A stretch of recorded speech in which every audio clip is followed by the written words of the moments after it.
My wife's relationship with her dom has gone too far. Ignoring my boundaries and hurting our marriage, I'm ready to walk away. My 32 male wife Fiona 30F and I have been married 5 years and started exploring kink and N a couple of years ago. So we got really into shibari and have done some full suspensions as my skill level has increased. So we have some sync and light sensation play and flogging, but I have never been comfortable with impact play or more extreme pain play. Fiona met Tim 40M at a kink event and they started doing scenes together. At first it was non-sexual, but that changed over time. Tim did things I couldn't and Fiona enjoyed the new experiences, and they see each other once a week. So as in the 7 months they have been playing together, it has gotten more extreme and is not only worrying me, but it has affected our relationship and our intimacy. For example, 1. How we made plans to go to a kink convention in another city, hotel pre-registered for a pricey shibari class. We get there and are checking things out when we run into Tim and he just happened to bring her collar. She wanted to show him an exhibit and I reminded her we had a 2 p.m. class to go to. No problem, she said. She missed the class and didn't show up till 7 p.m., still wearing her collar which has a lock on it. He took it off the next morning before he left. 2. The two of us were invited to a pool party and I asked if she could refrain from getting marked up before the party. The Thursday before the party she came home with her breasts and legs heavily bruised. No way a swimsuit could hide those marks. We ended up not going after some heated words. 3. In June, the day after she came back from his house, we were cuddling and I tried to finger her on the couch and she was spotting blood and extremely tender. She ended up at the doctor and she had 2 small vaginal tears and a larger one deeper inside that almost needed sutures. The doctor said no sex for 4 weeks and if the eating didn't stop they would have to suture it. This caused a major fight when I said she needed to not see Tim for at least 4 weeks or until she healed completely. It was closer to 5 before we could have sex again. Final straw was 2 weeks ago. We had a Vegas getaway plan complete with show tickets to one of her favorite artists. Once again I asked she not have a bunch of bruises before the trip and be able to have some intimate time while we were gone. I don't know if they did it on purpose, but she had several marks that would be visible on the trip. I told her the day before the trip I had reached the breaking point and something had to change. I told her I was going to Vegas alone since she had ignored my request.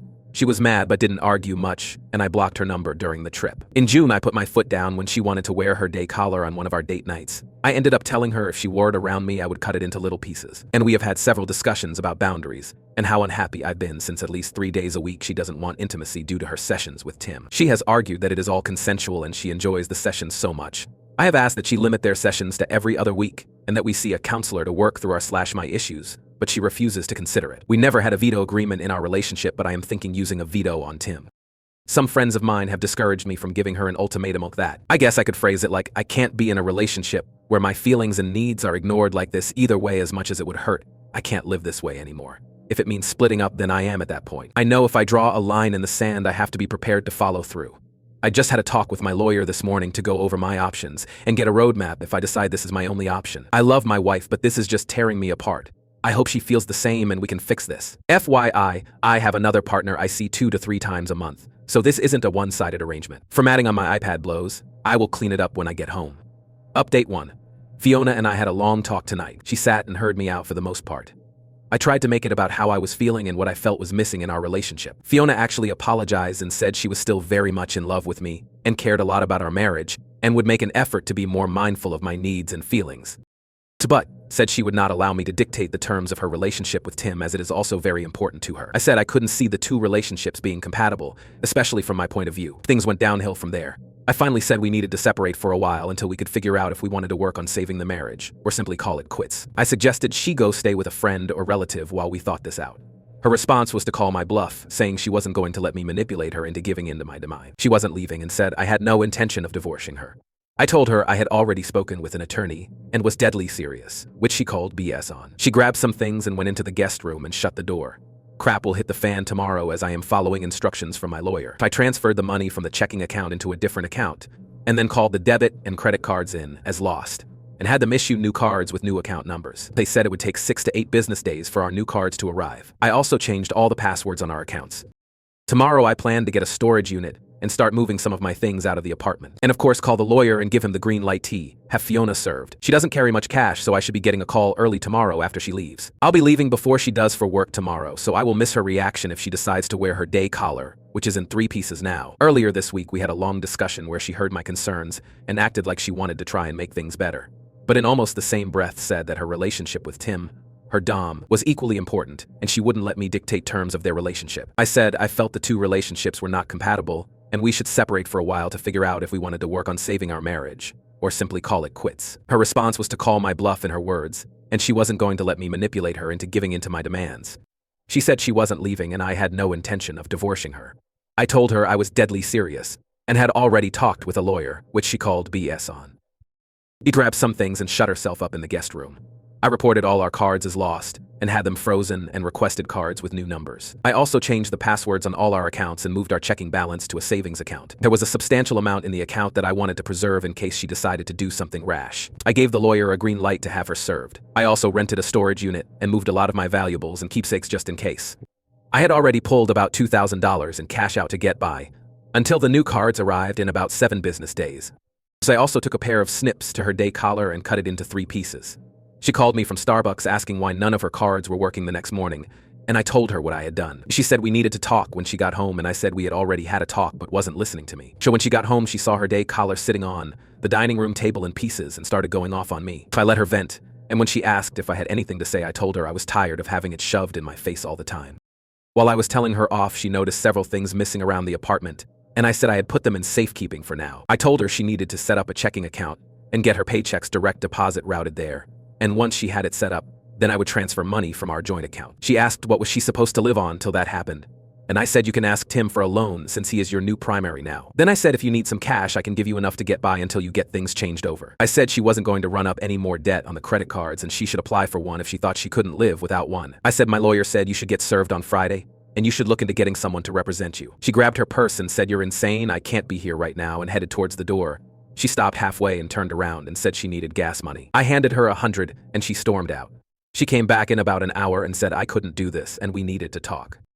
I went through all the red flags again that I had listed in the first post and said I wouldn't live like this anymore. She doesn't want to separate or get a divorce and now wants to get marriage counseling. Said I would do counseling if she stopped seeing Tim until things were settled. She blew up and said I didn't get to make that call, and I agreed and said that was her call, but I wouldn't entertain counseling while she was still seeing Tim. Thursdays are their normal play night tonight, and she wanted to go talk with him in person first if she was going to pause their relationship. I put my foot down and said she could do that over the phone, and if she went over to his house to go ahead and pack her bags and just stay there. Said if she showed up with a new bruise, then we were done.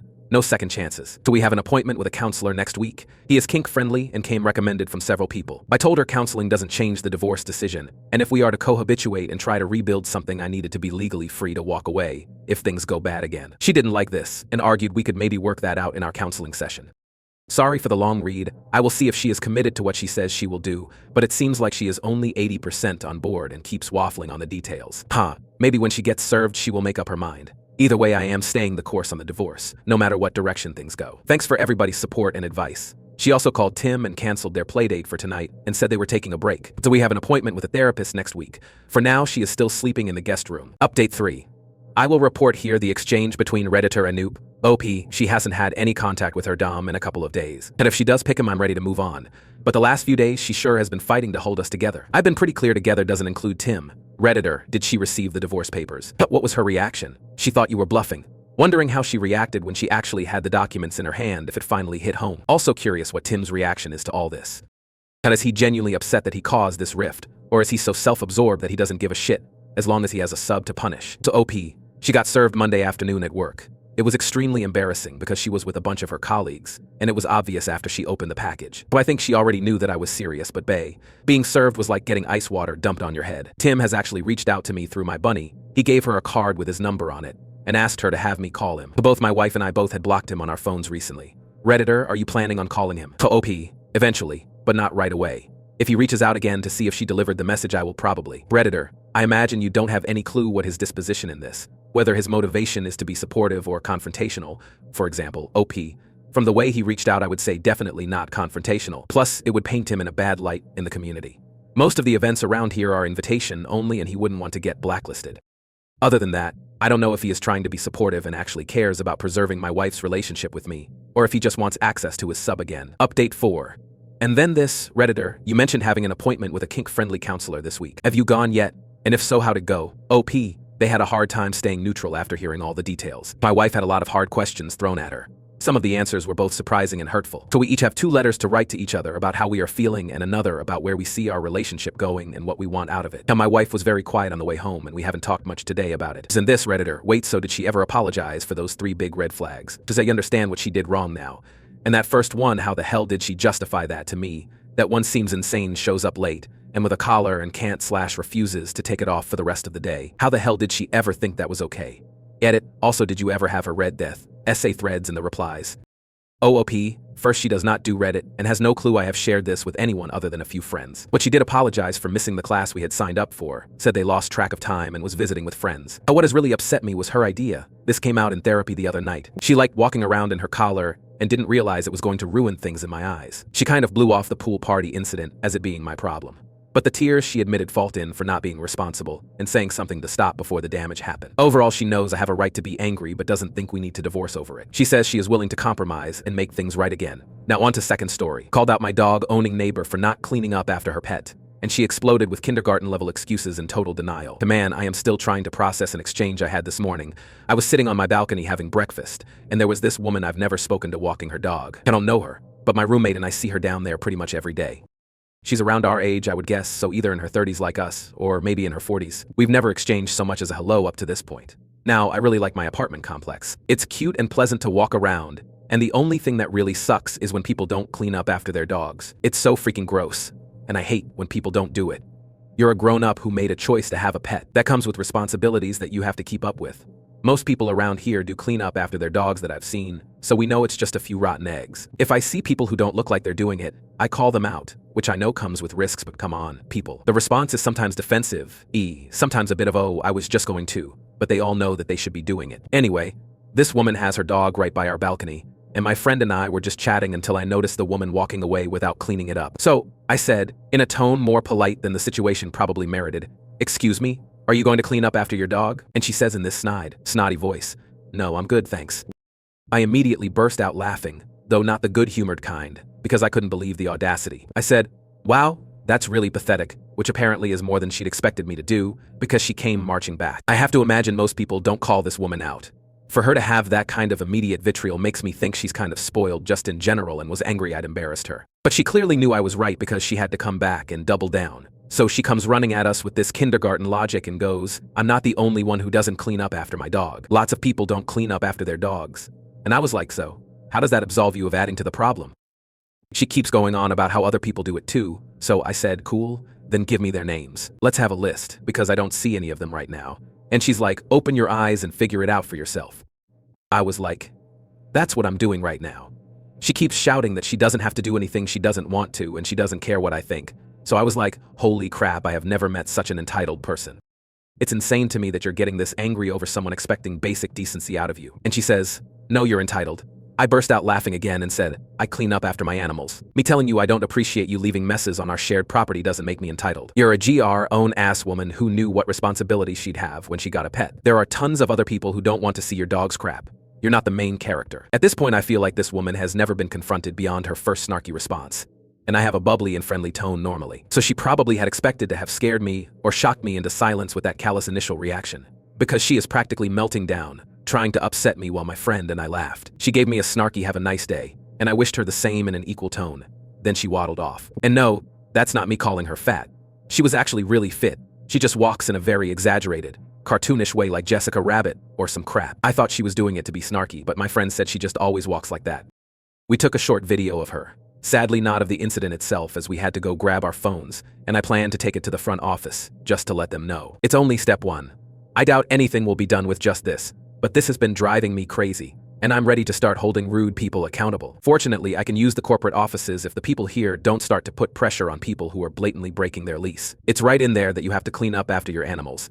I'm not trying to get anyone evicted, but I'm hoping she at least feels the pressure to act like a grown-up and take care of her pets. Like, I wouldn't cry if she got a fine or something. Seriously though, it's painful to me that people like this even exist. She was so confident that she was somehow in the right that she didn't even try to lie about it. Like, woman, you aren't 12. The other people do it argument isn't gonna hold up in court, llama. Yeah, there are bag dispensers in 3 spots around the main square, so they don't even have to go back to get them. It's just lazine, cess, and entitlement, sadly. But yeah, while things like that suck for sure, these are always instances where they weren't facing that kind of problem. I'm glad you're a good dog owner. I feel like going out of my way to praise people for basic decency when I see it. Update 1. Someone suggested in the comments that she might be the pathetic sort to come back and intentionally try to provoke us. I thought for sure she wouldn't be that dumb. Turns out I was the fool for giving her that much credit. But it's a good thing she did, because I got a great video of her. I'm not going to upload it for a number of reasons, but I might if she tries to do it to me. It played out in entitled Loser 101 to a degree that it almost felt unreal. I can't believe people like this truly exist. She came by, intentionally brought her dog right beneath our balcony this time and waited. I was like, cool, let's record. So we sit there, she waits for her dog to poop. Then she starts to walk away, of course. Proof, thank you. However, as she walked away, she saw that I was recording and turned back. She started shrieking, "Oh my God, are you trying to record me? You know that's illegal, right?" I said, "Yes, I am. It's not illegal. You're in a public space." She starts yelling at me to mind my own business, and that none of this concerns me. I told her that it did concern me because I live here too, and I don't want a poop-covered apartment complex, nor do any of the other residents, I would imagine. She told me I didn't own the complex, like that makes it okay. Do you, ma'am? We had a back and forth, and she started recording me back, telling me threatening things like, "Thanks for exposing yourself," implying that she's gonna dox me and put it online. Hopefully nothing comes of that just because I want my privacy, but I haven't done anything wrong, so I'm not worried about it otherwise. When that didn't upset me as she'd clearly intended, she started trying to insult me, and it was hilarious. This is probably because of your weight. XD, my best friend, and I burst out laughing. She called me a fat B //, so I started recording again to catch anything else she might say. She told me she was reporting me, and I told her to please do it so they'd know who she was when I report her. It was freaking bonkers. This woman is a nightmare. I'm actually worried this is going to escalate into something even worse, but I guess we'll see. So the second she left, we took the video down to the front office. I showed it to one of the landlords, who was appalled. I mentioned the day before and how that had gone down, and I verified that she was indeed breaking her lease. Also, the landlord thanked me for policing people who just leave dog poop behind. She said they've been trying to get people to take responsibility, and it's turning into a real issue. After that, she gave me her email and asked me to send her the videos. I did so, and now we'll see how it unfolds. I also told her that the woman threatened to report me, so she may actually call in herself and unintentionally turn herself in. I also mentioned worrying about potential retaliation so that it's just out there. And if she calls the cops, I fortunately have the video, so she won't be able to make up anything about me harassing her or something. But I've been told to not engage with her if she comes back again, but to just contact the office and tell them she's here. I really don't know what to expect. I just wanted to enjoy a nice morning on my balcony. I'm seriously blown away. All this because someone asked you to pick up your dog's poop? What is this world coming to? Update 2. So the very next day, Deck showed up again, but this time she didn't come over near our balcony. I don't know if someone in her life told her she was going to get in trouble or what, but it seemed clear she still wanted us to know she was just fine with what had happened. I emailed the landlords as they'd requested and said she was outside right now, etc. The office thanked me, and then I never heard from them again. The next day, a different woman was walking her dog. I thought that was kind of weird, but I figured maybe she hired someone so she could leave that job to someone beneath her. For around a month or two, I can't remember the full timeline, we didn't see her. And we could only speculate. Maybe she lived with her boyfriend here. One of my roomies said she saw her with a guy, and he told her to stop staying over if she was going to cause problems. Maybe she got the fine and threw a temper tantrum and left. I figured she also could just be avoiding our side of the property. It was hard to say, but I was just glad to not have to deal with her. Finally, a couple weeks ago, I was heading to the other side of the property, and I saw her with her dog. So she's still here, clearly just avoiding our side of the complex. And that is more than fine with me. No idea what went down throughout that period, and I'm not sure I ever will. I did notice she seemed to have dog poop bags with her this time though, llama. I can only speculate that they caught her, fined her, and told her there'd be more fines after that. I don't know what happened, but they took some sort of action with the dog owners in our building, because I now see every dog owner walking around with bags. The dog poop problem has gotten much better. Maybe knowing their neighbors were watching and tired of their nice walking area being covered in excrement motivated them to be more responsible. Here's hoping it stays at this level. I really don't like having confrontations, but I'm also not really one to put up with other people's crap, figuratively or literally. I know that some of you are hoping for a big explosion or some juicy details regarding this woman being put in her place. I'm personally just glad to not have to see her anymore. She never tried to retaliate, thankfully, and I'm guessing people in her life let her know she was digging her own grave. I actually wonder if part of why she avoids us completely is so that we don't see that she's being forced to pick the poop up now, which is a hilarious thought. If anything else suddenly happens, I promise to update again. But as it is, it looks like this has sort of quietly solved itself. I do kind of wish I knew more details, just out of my own nosiness, but we can at least all be satisfied with the fact that she was absolutely convinced she was in the right, and it blew up in her face. She's probably still awful, of course, but at least someone is holding her accountable. I waited this long to see if anything else happened, but it looks like this might be the end of the story, which I'd honestly prefer. However, if anything comes up again, like I said, I'll let you all know.